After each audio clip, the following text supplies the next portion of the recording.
You have tuned into The Voice of Medicine, the medical podcast filled with remarkable stories, first-hand experience, important research, and valuable life lessons.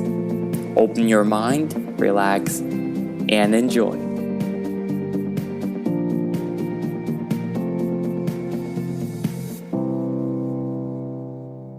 My guest today is Professor Andrea Maier.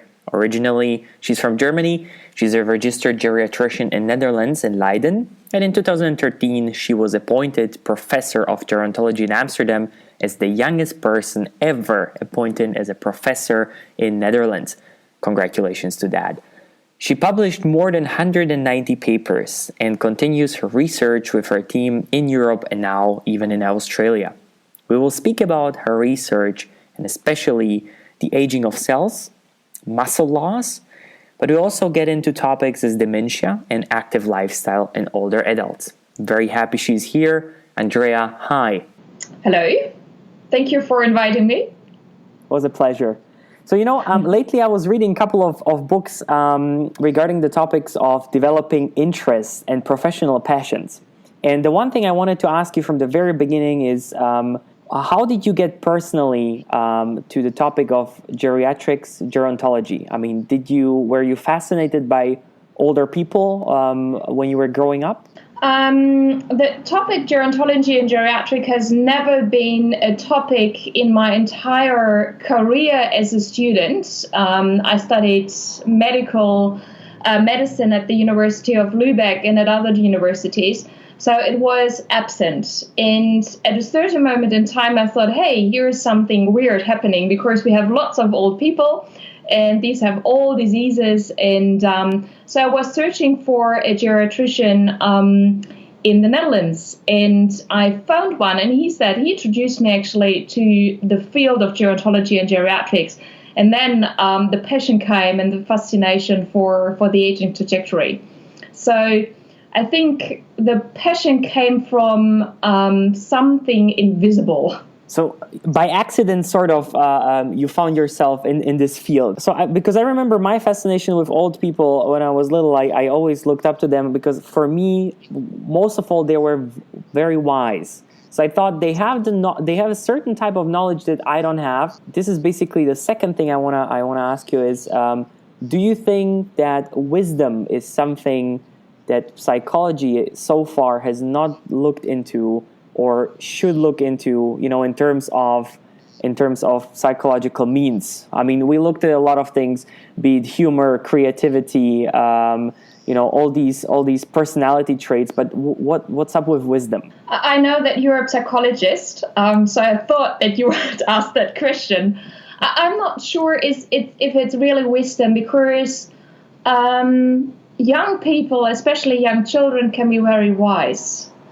And of course, you always hear the story, this old lady, and so wise, quite frail, but so much to tell you. I think that's the stories are independent of age. Of course, the stories are different if you talk to older individuals, but I wouldn't say that there is a very significant association with wisdom. And I think wisdom, you first have to define it quite wisely. And I think that's already an issue. What I really like, if I talk to older individuals, is that, hey, they have a story which is different from younger individuals. So they carry their history. And the history can be quite important for their trajectory of how they age and what kind of choices they made. And that's quite like opening a book. So if I see new patients, it's like, okay, there's another storyteller. And depending on what happened during the last 80 years, I see another phenotype of how they aged cognitively, but also in terms of their physical well-being. Actually, I can't answer your question. I think that's for you. How we should define wisdom, etc. I only can tell you that what you experienced in your lifetime is very influential, how you look like and how you feel and how you act when you're 80 or 90 or 100. Can you give us an example of you mentioned different trajectories depending on your history. Can you, for example, give us 2 examples which would be sort of on the opposite of the continuum, the spectrum of how the trajectories can look like depending on what the people have been through, and perhaps not only mentally but physically as well? Yeah, especially the physical part I'm studying. So if you look at the aging trajectory, everybody is aging very differently. And at the age of 60, 70, we really realize, oh, my neighbor is aging quite differently, has the first disease, was hospitalized, and went to the emergency department, so it's not going well. And that person is very likely being admitted to a nursing home 20 years later. On the other hand side, the other person at the age of 60, it's very obvious, a very healthy aging trajectory, looking for the third or the second wife, or being very active and caring for the grandchildren, etc. And that's very dependent on how we age during these 60 years. And my lab is especially looking at the aging trajectory of aging cells. So what is happening during the 60 years in our fibroblasts, in our blood cells, in our brain cells. And it seems that some of the individuals who age quite rapidly, they have other mechanisms, and their cells look older compared to the ones who do not end up in a nursing home at the age of 80, and their cells seems to be protective of some of the damage which occurs during lifetime during these 60 years. So they can handle damage better, and they can repair damage in a better way, which then doesn't lead to either diseases or, in the worst case scenario, to a nursing home admission. So you already started the topic, which would be basically the next one. Thank you very much for that. It's actually part of, or the biggest part of your research is the cellular senescence. Have I grasped it correctly? Yes, cellular senescence. Can you tell us something about that? I'll tell you honestly, when I was, when we talked about having this talk together, I had to look it up. I had no idea what that is. Never heard it before. So, and I'm pretty sure that a lot of our listeners are also not completely familiar with this. Yeah, so the term has already been coined in the 50s, where Leonard Heiflich for the first time realized, hey, if I have a cell, and I ask the cell to divide, at a certain moment, the cell is not able to divide anymore, and then entering a senescent state. And a senescent state is a state where the cell says or cannot divide anymore, but is still metabolically active, which means it's still alive, and makes contact with other cells in the environment and secretes hormones, for example, or secretes inflammatory, all kind of stuff, communication things to other cells to say, hey, I'm still alive, I'm still here, however, I cannot divide anymore.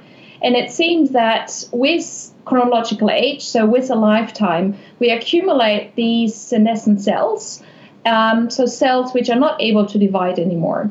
So how did your research and basically this knowledge help you, for example, understand certain conditions like dementia? We know by now that, I don't know, almost 85% of people who are above, about 50% exactly. So half of the people who are above 85, thank you.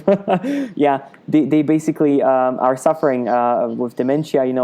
There are different types, vascular and so on. How can you connect these two things together? So you're asking me how is senescence associated with cognition? What we know at the moment is that individuals suffering from cognitive decline or impairment, that they have more senescent cells in their brain.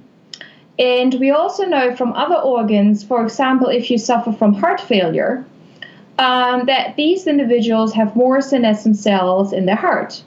If you suffer, not you, but if somebody suffers from a lung disease, it's very likely that these individuals also have more senescent cells in the lungs, which means that senescence seems to be a trigger for diseases, or the reason, and that's even more likely for diseases. So a cell cannot repair damage accumulates, the cell decides to be desenescent. If there are too many senescent cells, the organ is not functioning anymore, so then reacting as heart failure or dementia or a lung disease. And therewith, it seems that senescent cells are the reason to develop age-related diseases, under which dementia. Senescent cells everywhere in our human body. So we can see it in our skin, we see it in the brain, we see it in vessels, and everywhere where we see the senescent cells, we also see pathology and we see clinical deterioration, so functional impairment of that tissue or that organ. How does a cell decide that it's going to be a senescent cell? Or is it already genetically predestined? Oh, that's a good question, and I would like to answer that one. I can't. So what we know is if a cell is old, has a lot of damage, this cell has three possibilities to react to the damage. First of all, the cell, if the damage is far too much, can say, okay, I will just remove myself and I can't do anything anymore, and there is necrosis.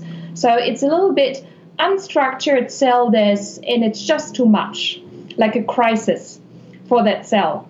The second possibility is that the cell says, hey, I am quite too old, I can't repair my damage.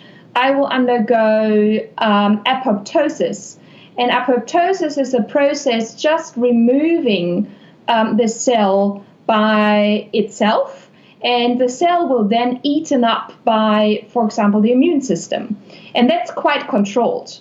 So removing itself. And then we have senescence as the third part.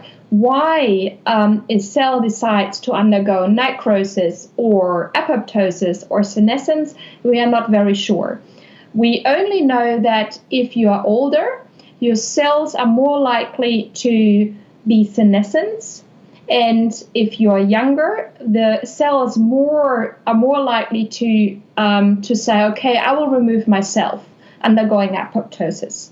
So there seems to be a balance between one or the other decision with age. But why that really happens, we do not know yet. Okay, so to summarize, when something is wrong with a cell and it's not working as it should, it either basically stays as a trash somewhere around your body, or it turns into trash and someone comes and picks it up and transports it away, or it goes into a certain dormant sleep, so it's just homeless somewhere in the streets of your body, so to say. Okay. That's the history of an old cell, yes. And three different stories. They should make a movie about that. I wanted to ask you also, what's your opinion about the, I think since few years, stem cell research is very popular. People are looking into it. I think some people have realized that when you insert stem cells, your telomeres are getting younger as well, so shorter and younger. Well, you will have to correct me on this. Basically, what's going on with stem cells and the senescent cells? Also, stem cells becoming older, which means that stem cells sometimes do not functioning anymore. There has not been so much research looking at if stem cells also can be senescent, though there's not so much literature. But what we know is that the function of stem cells is less efficient at old age. And what we also see is that if cells age, their telomere lengths will be shorter. And if you have shorter telomere lengths, then the cells are older. So they're not younger, but they are older. Shorter telomere lengths is associated with bad outcomes. So you want long telomeres and you want very, very good functioning stem cells. Happy the other stem way cells. around. Okay, I see. What's very important to mention is that it seems that the stem cells, which can divide quite often, because that's the reason why they are stem cells, if they are in close proximity to a senescent cell, that they don't like that. They are not happy with the stem cells in that environment. It seems that the senescent cell says hello to the stem cell and secreting some factors which then influence the stem cells quite negative. So the stem cell cannot function in the surrounding of lots of senescent cells. So therewith you also need to clean up the environment to make the stem cell happy again and functioning again. So while removing then senescent cells, you can make unhappy stem cells happy stem cells again. Well, thank you very much for this explanation as well. Another part of your research was in regard of muscle loss, right? Aging and muscles. Can you tell us more about that? What did you find out? That's very, very interesting and a very new research field in the last, I would say, 10 to 20 years. So we, at the moment, as a group of people, we are losing muscle mass. And at a certain threshold, we call that sarcopenia. Sarx is flesh, so muscle, and penia is if you don't have enough of it. So sarcopenia is low muscle mass. And if you have low muscle mass, you will be very likely also to have low muscle strength, because muscle produces strength. And if you don't have the strength, then it's very likely that you also do not function quite well. So it's muscle function. So sarcopenia is a new disease since 2017 and has been acknowledged as a disease. So if the volume of the muscle and the function and the strength is under a threshold, we call it sarcopenia. And sarcopenia occurs, or the loss of muscle mass occurs already from the 25th birthday onwards. Mm-hmm. And if you reach the age of 80, you will have lost around about 50% of your muscle mass. It's not very nice, but because if you lose 50% of your muscle mass, you have to fill that space with something. And that something is most of the times fat. Okay. So fat is no good. So letting yourself go as you age is not an option. Not an option. Okay, I see. You can do something about it. We already know that even if you're sarcopenic, so you have low muscle mass and muscle strength and muscle function, that if you do resistance exercise and you drink some proteins or you eat some proteins, that you can build up muscle mass quite quickly. So there is a huge contribution of inactivity while losing muscle mass. So it's very important to stay active during your trajectory already at the age of 25 onwards to do not lose muscle mass, muscle strength, and physical performance. Because at the end, you have to go to the gym, you have to see a physiotherapist, and it has to hurt while doing resistance exercise to be sure that you can make the muscle mass again. So there are very tiny, very nice stem cells in your muscle, satellite cells. And the satellite cells can be found in 50-year-olds and in 100-year-olds and even the oldest person on Earth. And you just have to make sure that you treat your satellite cells, your stem cells, quite well with lots of resistance training and itchy muscles in the end, and they will produce muscle mass again. And then you're cured. It's very simple, actually, yes. But the problem which I see here is a lot of people have the misconception that when somebody is older and looks rather fragile, they don't let him do anything to begin with because, well, you, for example, you're at a family gathering and then you see that your grandfather, is walking slower. So you're like, oh, sit down, yeah. Don't stand or don't pick up that heavy thing, I'm going to do it for you. But you're not doing anything good for them after what you said. Absolutely. So don't do that. You have to use your body, otherwise the body and especially the muscle will deteriorate. If you are bedbound for 10 days, you will lose, you and me, but also all the individuals will lose up to 10% of the muscle mass within 10 days. And that's huge. Wow. Because, yes, 10%.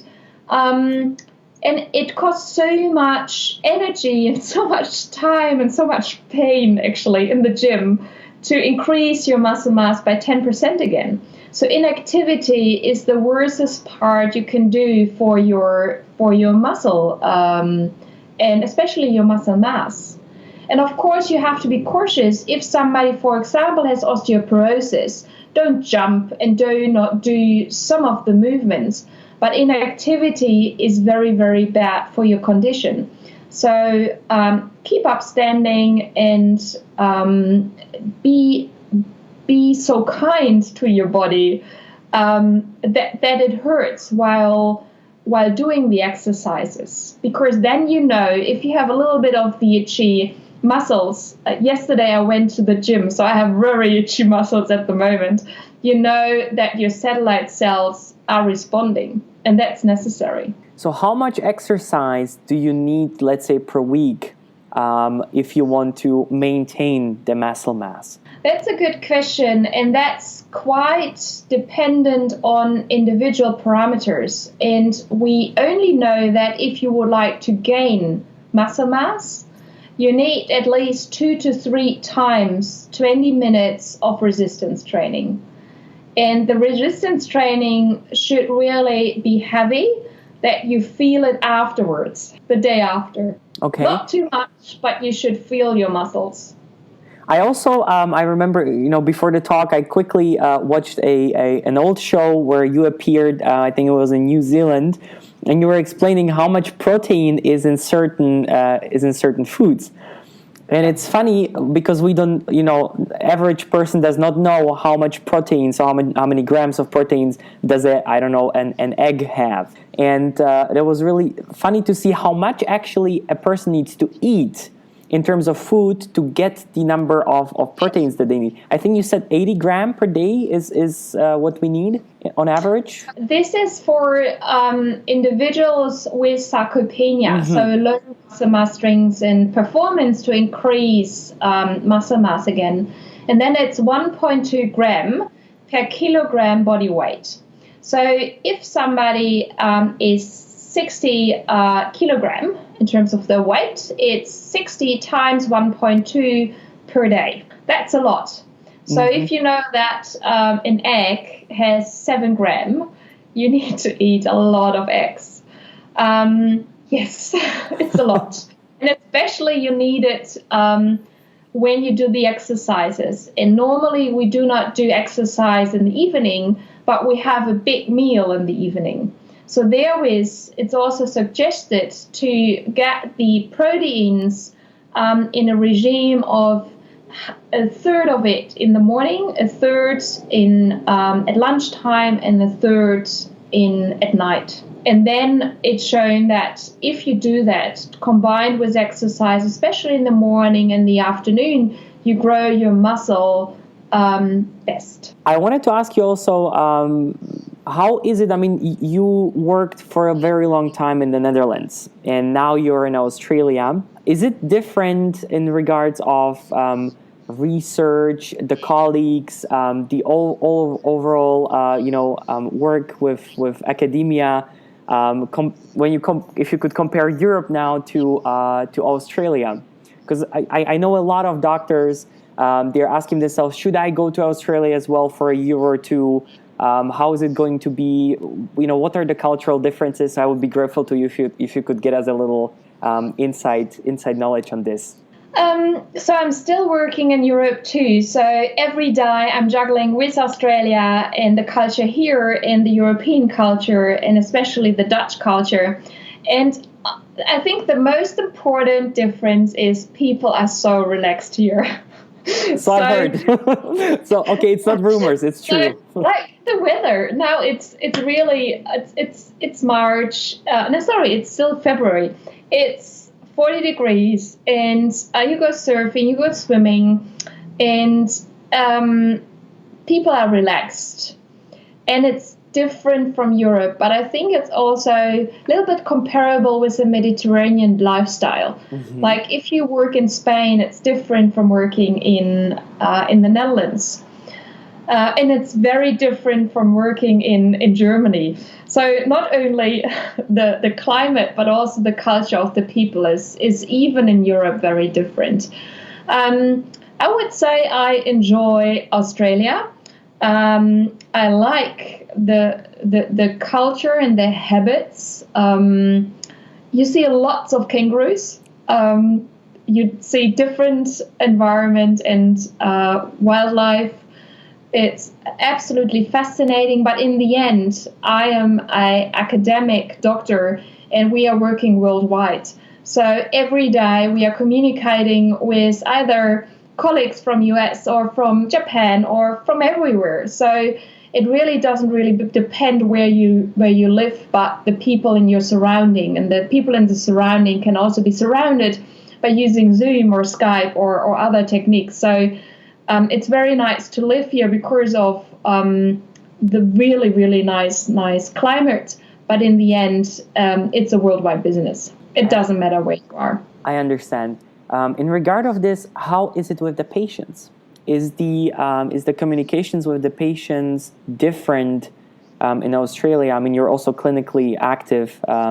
So is it different if you talk to a patient now in Australia and when you talk to a patient in Netherlands? What do you have to pay attention to? It's very different. The first experience I had here in Australia is I was struggling with talking to my patients because I don't speak the language. Because only 50% of my patients speak English. Really? And okay. And what's the rest? I never had that experience before. Because Australia is, of course, a very typical country. We have the Australians, the indigenous people. We have lots of immigrants who came in the 50s and the 60s to Australia.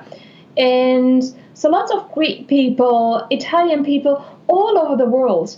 Lots of my patients are from Asian origin. Mm-hmm. And it seems, because I'm a geriatrician, I care for individuals from the age of 60, 70 onwards. They are very integrated in the country, but not in terms of the language. So very often we have to ask either their children to help out, or even other colleagues to help out. So it's very good that I speak Dutch and German to sometimes help out. And so we have a network of clinicians we can call. Could you please translate to just get a short, quick conversation with the patient? So that's very different. So it's absolutely diverse in terms of the culture, which makes it also very attractive. So I've never also in research had the situation where I had to translate all my questionnaires in at least 10 languages. And still, we do not capture the entire spectrum of what people speak here. So it's very interesting.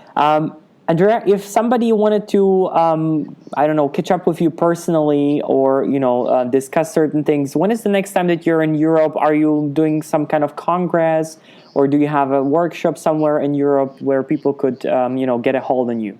Oh, yes, I am very often in Europe. So just send me an email and then I will tell you where I am in the world, either in Asia or in US or in Europe. These are the 3 destinations most of the time. I have a couple of occasions already planned and the tickets are booked. Just let me know. It's on the internet. And otherwise, my email address is a.b.maier@vu.nl. Thank you very much, Andrea. It was a very pleasant talk. This was The Voice of Medicine. Make sure you tune in next time and take care.